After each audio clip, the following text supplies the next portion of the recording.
Hey, welcome back to Mystery2Mastery. I'm Sabarishwaran, and this is episode 2 of Mystery2Mastery.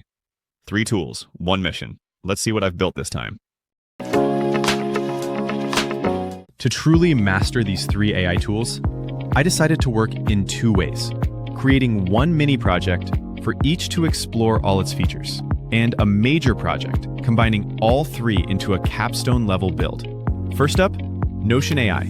I created a fully automated productivity system for content creators. It includes AI-generated content calendars, idea generators, visual templates, and collaboration trackers, all inside a creative, color-rich Notion workspace. It's designed to take content from messy ideas to structured execution effortlessly. Next, Perplexity AI.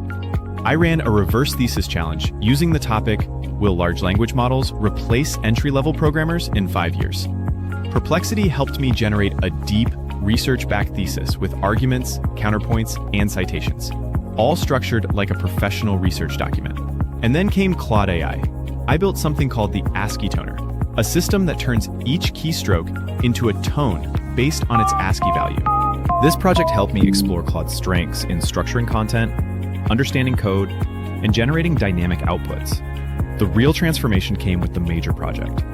Using Notion AI for planning, Perplexity AI for deep research, and Claude AI for writing and formatting, I created a full-length interactive book titled Bridging Pretraining and Instruction Tuning in LLMs. It's a 120-plus page visually structured journey into how large language models evolve, from raw data pre-training to finely tuned instruction-following systems.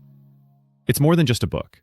It's a complete knowledge product, crafted by AI and guided by curiosity. All links to the mini projects and the major project are available in the video description. And for this week's Hall of Mastery, Notion AI takes the spot. It challenged me to learn its depth and ended up streamlining even my Mystery2Mastery journey. This week reminded me that mastering AI tools isn't about just using them, it's about building with them. Notion AI gave me structure, Perplexity gave me depth, Claude gave me creativity. So that wraps up episode 2 of Mystery2Mastery. This is Sabarishwaran signing off from Mystery2Mastery. On the next episode, what if I connect AI tools into one automated system?